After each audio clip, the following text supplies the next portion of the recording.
And we are back on the video podcast. And I know why I do it as a video podcast, because I have such beautiful people here. It would be a pity just to hear our voices. So I have the wonderful Caroline Redmond today in the video podcast. I'm very, very blessed that you take the time to talk to me. Oh. And we know each other because our lovely kids go to school together on Ibiza. And since you told me what you're doing, I got hooked, and I said, I want to have you on the podcast and to share your vision with the people out there, and especially the women and the couples and families, because we are talking about your health reset, talking about you as a nutritionist specialized on women for infertility and much more. And I think now it's your turn to introduce you. Well, first of all, it's a pleasure. Thank you so much for inviting me on. Yeah, it's such an important part of my sort of, vision and mission to kind of spread the word and make more people aware of what other options there are out there when they're going through the really difficult journey of infertility or loss. So yeah, I'm Caroline Redmond. My nutrition clinic is called the Health Reset. I'm a functional medicine nutritional therapist and hypnotist, and I specialize now in infertility. So I help couples or individuals who are experiencing infertility, and by that I mean, that could be either struggling to get pregnant or very much also people who are struggling to stay pregnant. The model and the framework that I use is much more holistic, common sense, I think, and much more robust than the sort of conventional routes that people think are all that's available to them normally. Mm-hmm. And, I really truly believe that this is where reproductive healthcare should be going in order to properly care for and support, all the millions of individuals or couples around the world experiencing this at the moment, because I believe the kind of current system, while it works for some, is very flawed, and there's too many people sort of falling through the net who aren't getting the answers, the clarity, the right action and guidance, and also not feeling properly cared for and supported through that process. So yeah, it's very passionate about. Very good, yeah, because it is a super emotional and deep topic. Absolutely, and something that I unfortunately think, can be avoided a lot of the time. You said there's millions of couples who, of course, want to have kids, have difficulties in getting pregnant, or have experienced loss, as we were talking before. Also, it's a really, really deep topic in life. I mean, maybe one of the topics that touches us most, right? To have kids, or maybe then not have kids. What's your experience? I mean, what's this one? When do people come to you? What is the time when you meet them first? Too late is the short answer. But to kind of set the picture a bit better, first of all, it's something that people struggle with alone a lot of the time, which is, ironic, considering actually it's such a common problem. The more we move into the modern world, 1 in 5 couples will experience miscarriage. There are millions of couples or individuals experiencing infertility around the world. Male fertility, and by that I mean sperm count, has declined 50% in the 1970s. Wow, why do you think that is? It's being assigned to mainly environmental toxins, chemicals, plastics. But I also think, you know, the Western diet has a part to play in that as well. There's a professor, Dr. Shana Swan. She's a professor of environmental medicine and public health. And she actually makes the kind of shocking prediction that by 2045, if fertility rates keep declining at the rate that they do, then most couples will need some form of assisted conception by 2045. Wow. That's our kids, basically. Oh my God. Mm-hmm. So what can we do? What can we do? Systemically, this is a huge problem. Mm-hmm. And, you know, the irony that so many people, when they're going through this experience of infertility, you know, it's not really talked about. People suffer alone. There's all sorts of emotions attached to it, but they feel very isolated. And actually, it's a really common, you know, too common a problem. Currently, in terms of, you know, the kind of care system or what you would do in that situation, it's different around the world. I mean, most of my client base is still in the UK. You would go to your GP, probably, who, you know, there are many fantastic GPs, but they're not fertility specialists. A lot of the time you will be told in the UK that, okay, go away and try. If you're still not pregnant in a year, then come back. Super. They might, you know, be given the luxury of a few kind of limited lab tests. But yeah, you're sort of kind of sent on your way with not many answers, not many kind of actionable advice or guidance, so you can take a proactive role in your journey. So yeah, it's a very kind of disempowering, lost time. If you're then at the end of that and you're still not having a successful outcome, unfortunately, you know, most people are led to then think, okay, IVF is the next solution. But what's not really highlighted is actually, you know, and I don't say this to, you know, scaremonger at all, but, you know, a lot of people are led to believe that IVF is the solution, it's the magic bullet. But really, you know, IVF statistics, you know, there's only really a 30% success rate. Actually, while there might be, you know, the kind of the medical interventions through that process, it's not really getting to the root cause. It's not looking at, you know, what the kind of genetic health of the sperm and egg are. It's not looking at how you kind of rebalance a woman's, you know, reproductive cycle. It's not looking at all of those other factors, you know, like we kind of touched on, exposure to environmental toxins and being able to detoxify the body. So there's this really, you know, this gaping hole really in the middle of those 2 points, you know, that first visit to the GP and then, okay, nothing's working. Okay, I now just get put in the system for IVF. So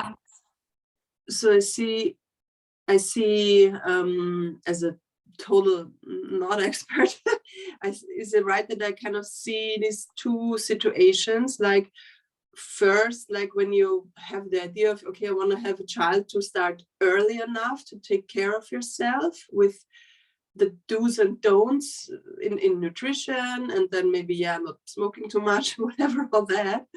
And then at a certain point when you maybe already did that or missed that or with whatever, and then it's really like in the phase of, okay, we want to get pregnant now, and it just doesn't happen really quickly. Then there's also things that the people can do, right? And you teach them what to do. Yes, yeah, and there's so many different factors to consider, and that's why, you know, a really robust, in-depth, investigative process has to take place. And I always encourage that, it's so important to look at both parties. A baby is 50% male, 50% female. Unfortunately, part of the sort of, old paradigm also is, there's so much emphasis on the woman. And, the male side is not considered to be 50% of the equation, even when the World Health Organization is providing statistics that male fertility has declined, 50%.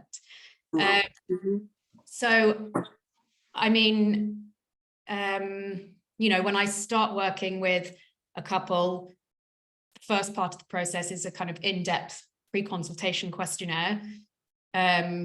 Once I review that and any previous kind of labs, what their kind of history is, if they've been working with any clinics,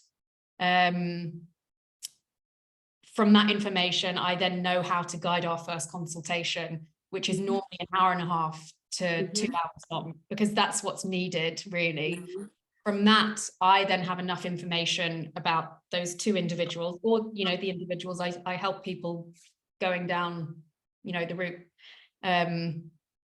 towards solo parenting or donorship, to be able to create a bespoke plan that's appropriate to them. Through the investigation process, I'm actually uncovering the root cause, find their fertility struggles. I'm not pigeonholing them on their kind of AMH levels or their age. Everyone deserves to be considered as a person, not, the person with the condition, not the condition the person has. So, and that's why personalized nutrition is so powerful. I help in that process educate those individuals also. I'm not just ordering them to get labs, seeing the results myself and being like, oh, this is what you need. But I explain to them, I try and educate them on how their bodies are working, why their digestive symptoms are related to their hormone balance, why if you have an autoimmune condition, that's important, and why your body's begun an autoimmune process in the first place. So education is a very important part. I think that gives people clarity. Their plan gives them focus, direction, which empowers them. It allows them to play a proactive role in their journey. Not just to kind of, it's not a passive journey. They're not, the person with the condition, the condition the person has. They're not a body on the sort of IVF production line. They get their personalized plan. Through the assessment process, I'm able to see what labs they actually do need. The labs, if they've already had some, whether they were in depth or not. A lot of the panels that you might get on the NHS, you're not really getting the full picture. You might get the bare minimum of markers, but it doesn't really give you the whole picture, and it doesn't allow you to determine what the root cause is. So yeah, and then the journey evolves. It's not just a sort of one consultation. I say, this is the cause, here's your plan, good luck. I work very closely alongside my couples or individuals over a sort of 3-4 month process. We're checking in every 2 weeks, anytime some new labs are coming in, and the nutrition plan or the supplements need to be tweaked. And also, just as a coach and a constant point of support, it's a minefield mentally. Yes. Be on this journey, and it impacts your mental health a lot. So I think having that constant source of support as a coach and as a sort of a source of qualified information is a really important, valuable part of the journey. I can totally agree to that. I mean, as we were speaking before, I pushed the record button when we had our loss, like before Amelie and Zoe. We totally would have needed you and somebody telling us okay, this is what you can do for the body, this is what you can do in the lab, this is what you can do in your mindset. I want to talk to you about that. I mean, I'm coming from meditation, so we could kind of handle things, but then you have all that emotional pain and the questions about what did I do wrong, or blah blah blah. So it totally gave hope to know that, okay, at least I got pregnant, I can have a kid, but that was kind of it. And so to imagine, wow, I can have like a monthly or 3-4 months guidance through that, wonderful, really. And on a holistic way, the body, the mind, the soul even, because the soul's suffering too. And then to have that fantastic outcome of finally to be pregnant, although you said then, okay, you have to now go through the pregnancy and enjoying it, right? So what's the role of the mindset, or how much in the coaching advice, it's individual, but is there something that you can say about that? I think even though my core training is in nutrition, I fully respect that, mindset, is a really important part of your overall plan. And, I could give you a perfect nutrition plan for your needs, but if your mind's not in a good place, even biochemically, you're producing more stress hormones. Exactly. It's going to be burning up those building blocks, those nutrients that could be being used elsewhere for a more positive result, whether that's, egg health or producing happy hormones. So, even just on a biochemical level, that's why it's important. There's no point doing a perfect nutrition plan if you can't get a handle on your mental health.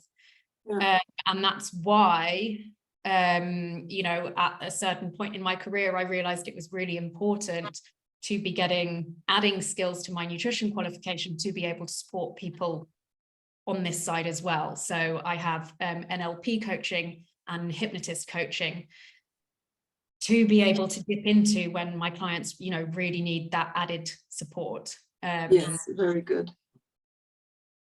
So, during a plan, so in the context, most of the time where it's most helpful is coaching people through actually making fairly big and important lifestyle changes and habit change.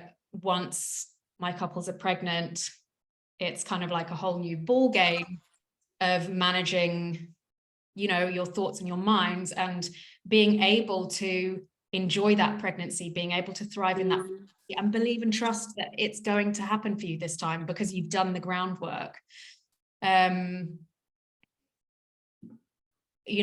think it's not dramatic to say, that first trimester for a lot of couples who have experienced loss in the past, or especially the 2-week wait, your mind can feel like a prison of really awful, anxiety. So, that's just not nice for anyone to be in. So that's why I feel it's such an important part of what I can give and how I support my couples.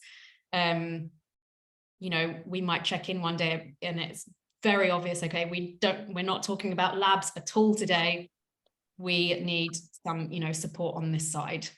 Yeah, and also you said couples, because I think we sometimes forget the man and the father, they suffer too when there's loss, right?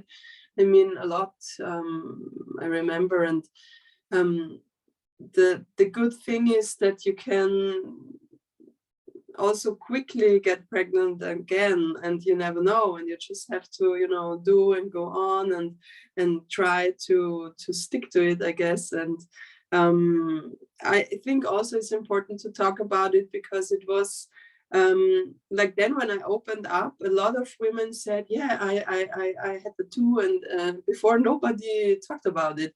And so it's really important, because then you don't feel alone, and you also don't think, okay, I can't get anything wrong, all right. yeah, you just don't feel alone. And then have a specialist by your side as well is even better, you know. And I also love to do things holistically, so the body and the mind, and also the relationships we have, you know. So yeah, I think this mindset and also guidance and also friendship and love is one of the most important things. When it comes down to hormone balance, I mean, how does it go on then? Because I experienced in the 2 pregnancies with Amelie and Zoe, I was so happy with Amelie, and then after the birth I was like, and then with Zoe I had the total opposite. Like I was in a pregnancy, oh my god, I hardly could get up, I was so tired and all that, and then after birth I was like, yay. Yeah. So, can you say something around that? I mean, it's hard to kind of say without knowing, you know, more about you personally, but a lot of the time, you know, when I'm seeing women in clinic with postnatal depression, you know, I don't know whether, you know, you clinically had postnatal depression, but, you know, this big drop in mood and mental well-being, you know, so often the care again is not sufficient. You know, I would be making sure, you know, there's enough evidence in studies to, you know, link certain nutrient deficiencies to postnatal depression. I would be 100% checking what your thyroid function is doing, because it's very common for your thyroid function to crash after pregnancy. And a lot of the time, you know, thyroid function is something that's played a factor in maybe loss or difficulty in getting pregnant previously anyway. So that's something that's really on my radar. And also when I'm, you know, supporting my clients through their pregnancy as well, that's something we talk about too, so that it's on their radar as well. So if that is something that they feel like has happened post-birth, they've just got more knowledge and awareness. They know then what lab to go and get from their GP to either rule it out or confirm it. And then, you know, I have the information to know, okay, this is what we need to do, X, Y, and Z from a nutritional perspective to support your body back into balance in this, you know, postnatal minefield, you know, and whether people choose to have medication alongside that is, you know, it's an individual choice. But regardless, you know, the nutrition and the supplements are then tailored alongside, you know, whichever route you choose to help that recovery, you know, as soon as possible. Nice.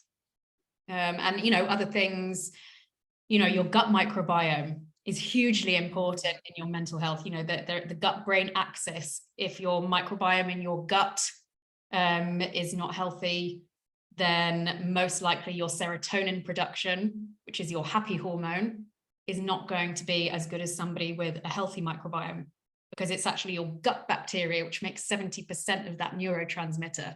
It's not produced, you know.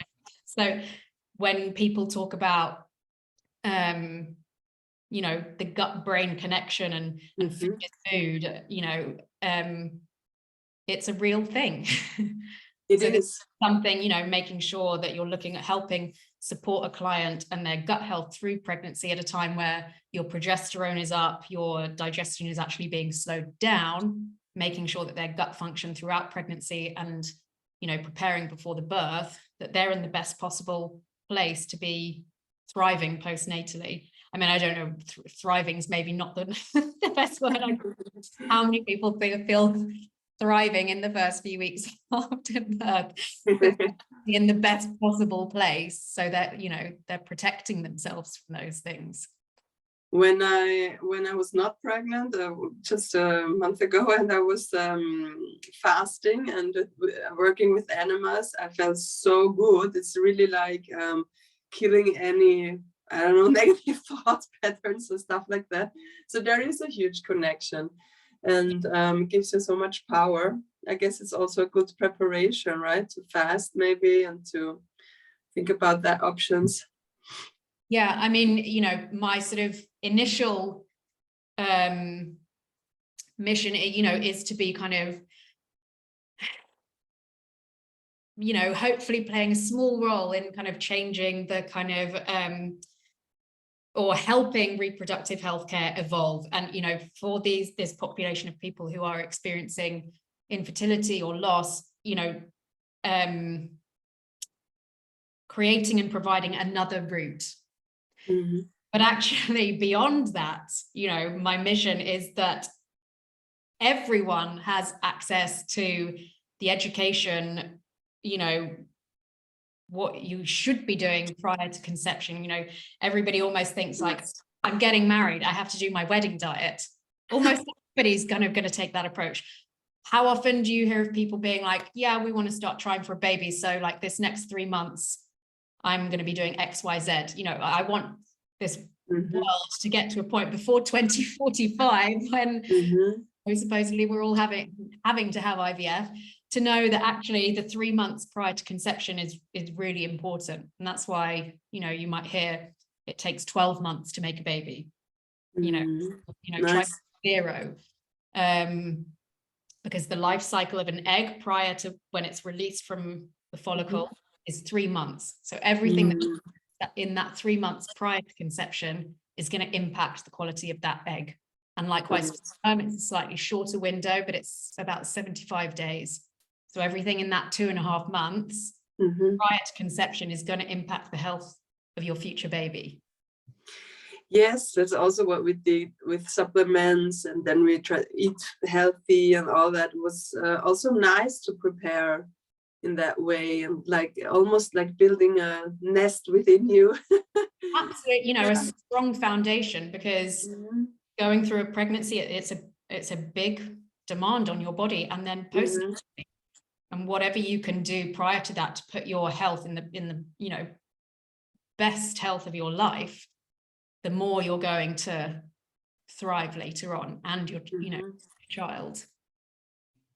Do you have a meditation practice yourself? Something that you do for you to relax in the twins that you have?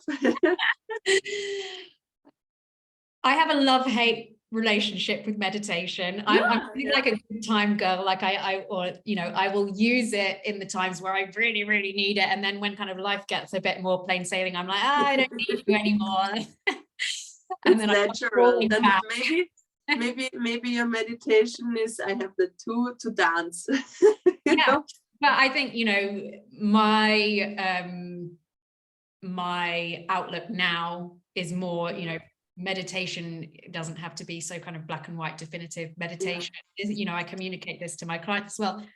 Meditation is different to everyone. If coloring in or painting is your meditation, you know, do that. Don't try and sit in a, you know, quiet space for 10 minutes a day, like working really hard to quiet your thoughts, you know, that you just give up after a week. If that's not going to be a sustainable long-term habit that you enjoy.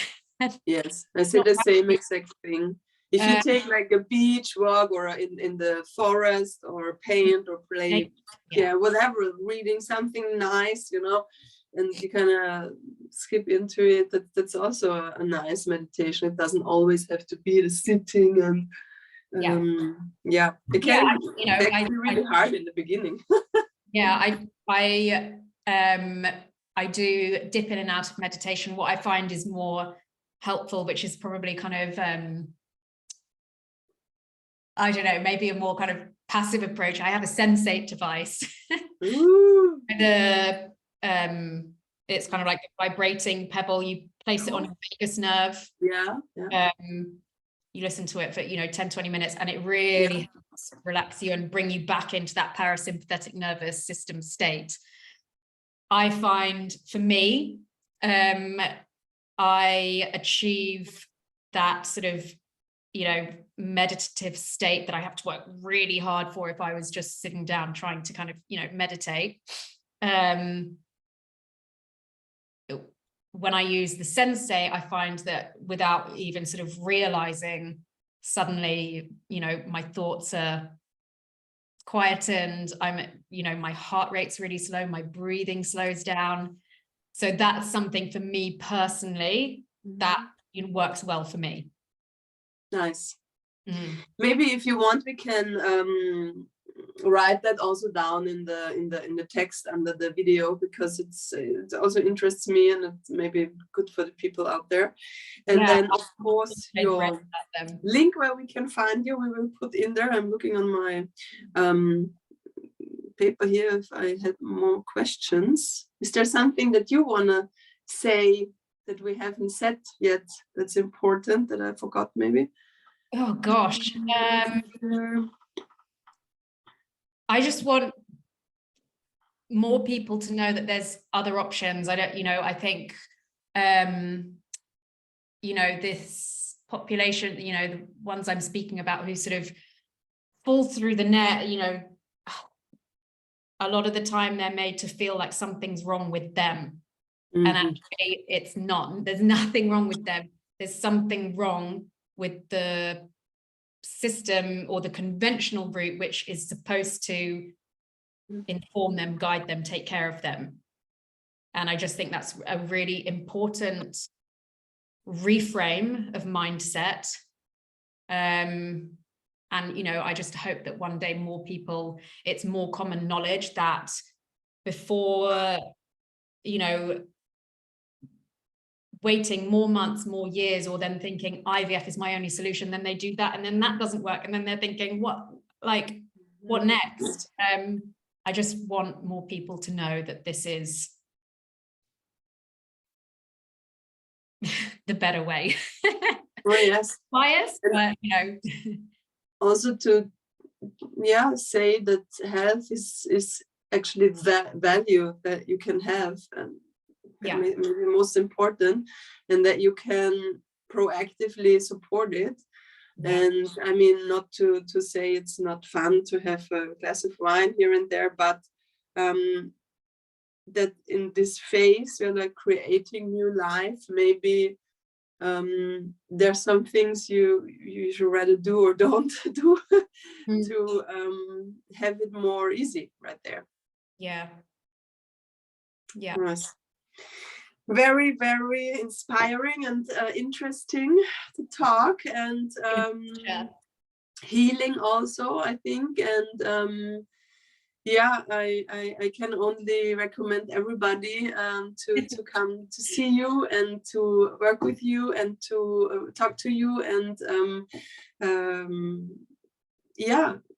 we will write where we can find you, your page and all that, and maybe also say it again one more time. And then I thank everybody to listen again. Yeah. Thank you for your time. Oh no, thank you so much for giving me time and space to tell people what I do, and just a pleasure to have a conversation. Cool. Thank you. Thank you so much. And see you, everybody. See you at pickup, school pickup.